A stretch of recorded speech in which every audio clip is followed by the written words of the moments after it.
President Tinubu orders fresh scorecards from 46 ministers in bold cabinet overhaul. FG hits Yahaya Bello with new charges in high-stakes money laundering case. Niger floods devastate 82 communities, force farmers to flee as schools and clinics sink. On the foreign scene, thousands flee Lebanon's escalating conflict, flood into Syria seeking safety. Hello and welcome to Trust TV's news updates. I am Chiamaka Mwafo. Thanks for joining us. Now, President Bola Tinubu may reshuffle his cabinet anytime soon based on performance reports he has received in the past months. Special Advisor to the President on Information and Strategy, Bayo Onanuga, and the Senior Special Assistant to the President on Digital and New Media, Ortega Ogra, confirmed this to State House correspondents on Wednesday at State House Abuja. Kehinde Amodu reports. Rumors of a cabinet reshuffle had been swirling in the air ever since former presidential spokesman Ajuri Ngelale was eased out of his job in early September. The presidential aides are now confirming the rumors, as it seems the president has verbalized his intent to rejig his cabinet. Though the presidential aides did not specify a timeline for the president's cabinet reshuffle, they are quick to point out that the exercise will be based on empirical evidence. The president has expressed his desire to reshuffle his cabinet, and he will do it. I don't know whether he wants to do it before October 1, but he will surely do it. So that's what I will say. He has not given us any timeline when he wants to do it, but he will do it. He has expressed his plan. He wants to do it. He wants to reshuffle. Nigerian Bureau of Statistics recently released their Q2 reports, and the government is actually quite positive and happy that a lot of its programs are achieving desired results, especially in some sectors. For instance, agriculture expanded by 3.2%. We're seeing more enhanced local production. We're seeing a lot more exports. The same thing with the telecommunications industry, which has expanded by about 9.1% because of new investments in both digital infrastructure. For instance, they're laying fiber optics across the country, and also investments in new areas in technology. Contrary to insinuations in some quarters, the presidential aides are insistent that the current government has recorded significant achievements in its quest to transform the economy, of which members of the public are unaware. The president actually gave an order to all his ministers to go out there to speak about the activities of his government. Some of them have been media shy, TV shy, radio shy, and he wants them to really overcome all that and go out there, speak about what they have been doing the past year. Because as he said, the feeling outside there some people feel the government is not doing anything, and government has been doing a lot.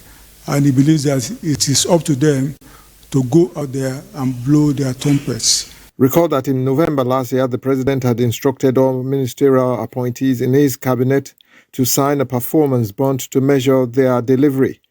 Further to that, he had appointed a special advisor on policy coordination, Hadiza Bala Usman, who would head a central delivery coordinating unit that would monitor their performance. From State House Abuja, Kehinde Amodu, Trust TV News. As controversies continue to trail the organizational processes as well as outcomes of elections in Nigeria, stakeholders in the sector have come together to present priority areas of reform and also make recommendations for improved elections. Such reforms, they say, will serve as a roadmap to guide lawmakers and all election stakeholders through areas that need immediate attention. Noel Sampson has more. According to these stakeholders, the reforms and recommendations were mostly reflections drawn from the experiences during the 2023 general elections. They include the unbundling of INEC, electoral offences, and electoral adjudication, among others. What you find in most elections is that for officials on the field, non-formal officials like observers, journalists, they get disenfranchised from the process by not voting early or by not having access to voting at all, which means that, they can't fulfill their fundamental civic right. So in a system, a process where early voting is introduced, then you actually have this demographic of people also participating in the process as well, which is further strengthening, the electoral process. Diaspora voting is quite critical. You will see that, in some elections across the world, wherever you live, so long you're a citizen, you can essentially, through the use of technology, participate in elections, and that that definitely strengthens the electoral system as well. We want inclusivity deepened in the electoral process. We said we want the media, to provide more access or quality access during the electoral process. We said we do not want media professionals to be criminalized for certain offenses that media organizations may have been perceived, to commit during the electoral process. They also justify calls for the adoption of these reforms and recommendations, saying they will go a long way rebuilding public trust in Nigeria's electoral process, enhance the efficiency of elections, and ensure that the outcomes of elections reflect the will of the people. Reforms are meant to strengthen institutions and different stakeholders, to also, introduce accountability in the system as well. And so it is our hope that different stakeholders will take these reforms, will reflect greatly on the gaps that we have at the moment, and understand that these reforms are meant to strengthen us as a country and essentially improve our democratic environment. If we have an electoral offences commission in place, it means that all these cases of misconduct on the election field will be dealt with after elections. I mean, people will be arrested, those who commit those infractions or breaches on the field, and then they will be dealt with. They will face the full wrath of the law. Electoral reform is a broad theme that covers, among other things, improving the responsiveness of electoral processes to public desires and expectations, hence its importance. No, Samson, Trust TV News, Abuja.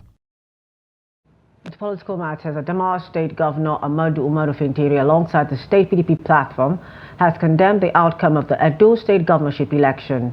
They accused the Independent National Electoral Commission and security agencies of compromising the process, arguing that Nigeria still struggles to achieve through electoral integrity.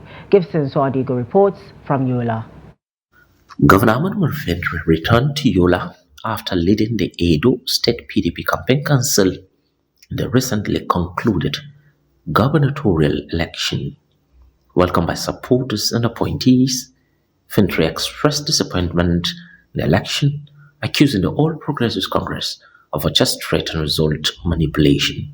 It's a big deal, it's a big business that up till now we cannot get it right with our electoral process, despite several attempts to make amendments to the Electoral Act.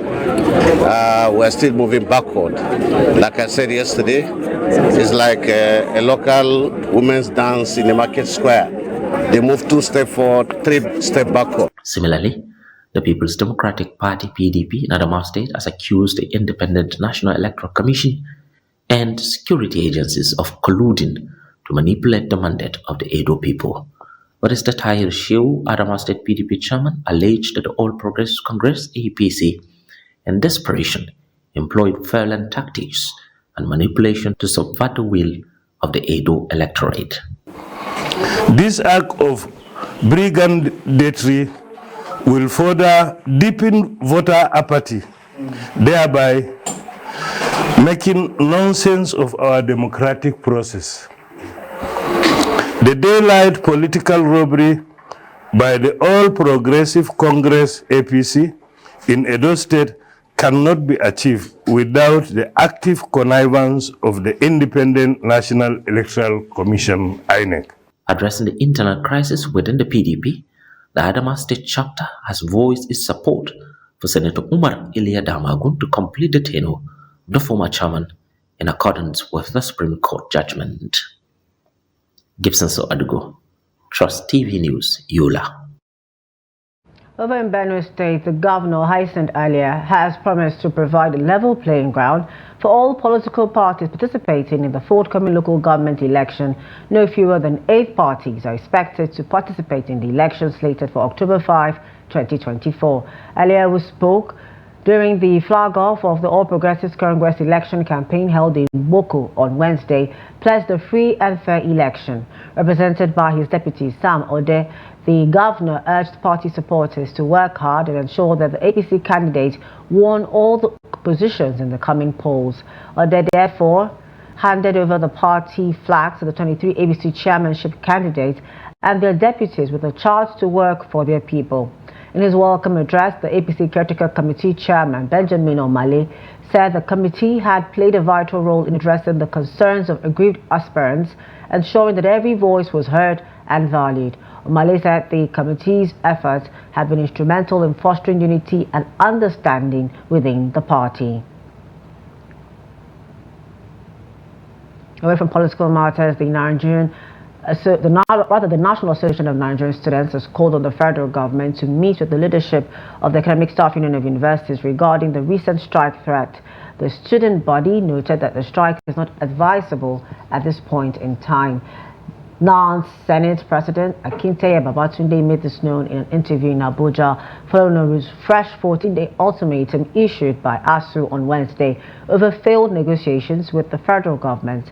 ASU gave the federal government a 14-day ultimatum to resolve several lingering issues. ASU is seeking the conclusion of the renegotiation of the 2009 FGN-ASU agreement based on the Nimi Briggs Committee's draft agreement of 2021, as well as the release of withheld salaries due to the 2022 strike action. The federal government has filed the first 16-count charge against former governor of Kogi State, Yahaya Bello. The charge, filed before a federal capital territory high court in Abuja, borders on criminal breach of trust to the tune of 110.4 billion naira. This is contrary to sections 96 and 311 of Penal Code Law, Cap 89, Laws of Northern Nigeria, 1963, and punishable under section 312 of same law. The former governor is to face the fresh 16-count charge alongside two officials of the Kogi State government, Abdulsalami Hudu and Umar Oricha. The defendants were alleged to have used state funds from the Kogi State Treasury to acquire properties in high-brow areas within the FCT and in Dubai, United Arab Emirates. The Minister of Interior Olubunmi Tunji-Ojo on Wednesday ordered a thorough investigation into allegations of bribery within the Nigerian Correctional Service. Although the minister did not mention any specific case, his directive comes on the heels of a voice note shared by Martins Ose, also known as Very Dark Man, in which Idris Okuneye, popularly known as Bobrisky, claimed that after his conviction and sentencing for abuse of the Naira notes in April, his godfather, in collaboration with the Comptroller General of the Nigerian Correctional Service, arranged for him to serve his 6-month sentence in a private apartment. This was as human rights lawyer Femi Falana SAN denied any involvement with Bobrisky and gave Very Dark Man a 24-hour ultimatum to retract the statement he made, linking him to Bobrisky. In the same viral voice note, Bobrisky also allegedly claimed that he paid a 15 million naira bribe to officials of the Economic and Financial Crimes Commission to drop money laundering charges against him, leaving only abuse of naira charges, of which he was convicted and sentenced. According to the voice note, he also allegedly claimed to have been contacted by the rap musician Falz and his human rights lawyer father, Falana, who proposed to help him seek the federal government's pardon for a 10 million naira fee. Over in Niger State, at least 82 farming communities in Mokwa, local government area of the state, have been reportedly ravaged by flood following the torrential downpour that lasted for hours on Monday and Tuesday. Several hectares of farmland and valuables worth millions of naira were also reported to have been washed away during the incident. In Murigi Ward, 51 communities were affected, while 31 others were affected in Bara Ward. Also submerged were 47 primary schools and 43 primary healthcare centers in Murigi, Wara and Jaagi wards, all of Mokwa local government area of the state. Confirming the incident, the Director Media and Strategy, Niger State Ministry of Humanitarian Affairs and Disaster Management, Habib Abubakar Wushishi, said no life was lost, adding that the affected farmers have moved to safer places. He said the state government commiserated with the affected communities while urging them to relocate to safer ground in compliance with NIMET prediction.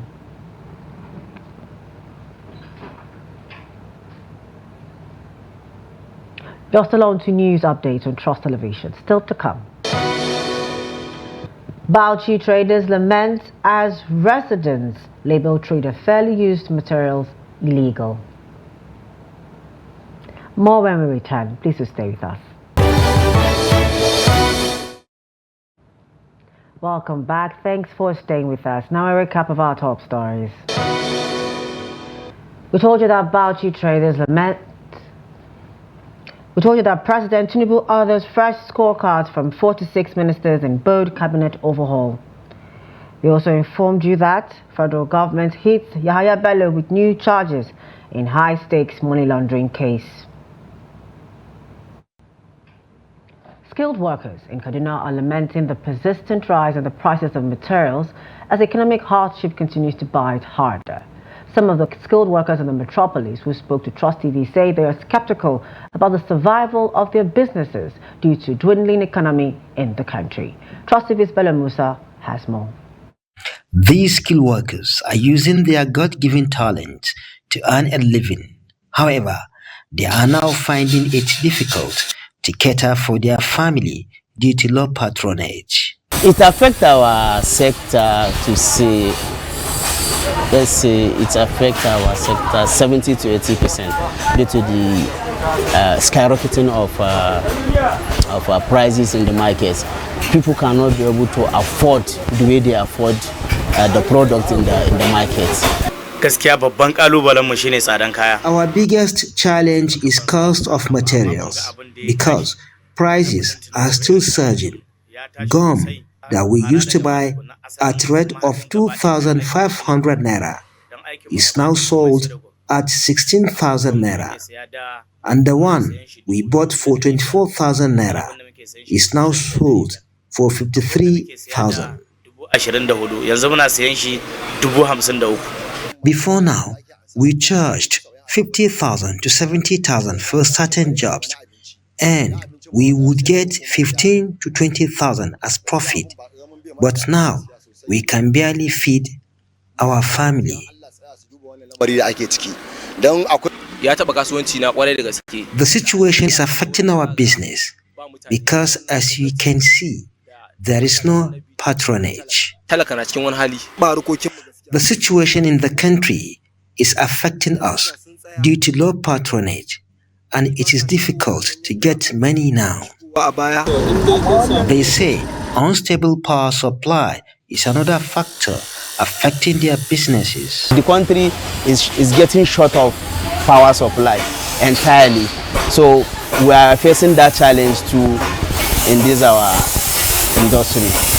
I'm pleading to the federal government and the state government to intervene into this our problem of power shortage. Besides skilled workers, many residents in Kaduna metropolis are appealing to government to withdraw certain economic policies that are inflicting hardship on the common man in Nigeria. Bello, Trust TV News, Kaduna. In Bauchi, the State Association of Sellers of Fairly Used Materials, popularly known as Bakinkura, has appealed to residents of the state to desist from describing their activities as illegal. Some members, who are mainly women, say they are in the business to improve economic well-being of their families and those of other people. Trust TV's Adamu Imam completes the report. Despite the lingering high cost of living due to the present economic realities in Nigeria, women in Bauchi State are taking the advantage. The situation breaks business to enhance their economic well-being. They say the business of fairly used materials has empowered many women in Bauchi.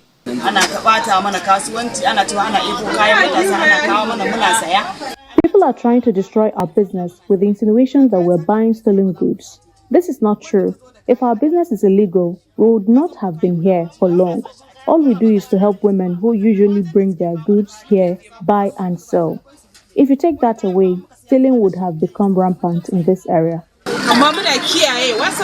We always do our best because all fingers are not equal. So we are here for our daily bread and also to help our families. So we appeal for government intervention in this our business of buying and selling fairly used items. We are here as part of efforts to protect our dignity as women. We are engaged in this trade because we are mainly widows and women who know what is good for themselves. However, people are trying to give us a bad name, but we know that what we are doing is clean and legitimate. Earlier, the chairman of the association, Malam Bello, says their business is genuine, approved by the authority and accepted by the community. It is not everybody that goes to the markets or shops do so to buy expensive and brand new goods because of the high cost of living. That's why we decided to engage in the sales of fairly used items. He also urged the state government to include them during empowerment programs, as according to them, the place they use for the business is not conducive and as such should be addressed since they are contributing to the state economy and revenue generation. Adam Imam, Trust TV News, Bauchi. Away from Nigeria, families fleeing the escalating conflict in Lebanon poured into Syria in growing numbers on Wednesday, waiting for hours in heavy traffic to reach the relative safety of another war-torn country. UN officials estimated that thousands of Lebanese and Syrian families had already made the journey, and those numbers are expected to grow as Israel targets southern and eastern Lebanon in an aerial bombardment. Local officials say the strikes have killed more than 600 people this week. Israel says it is targeting Hezbollah fighters and weapons, but roughly a quarter of the dead have been women and children.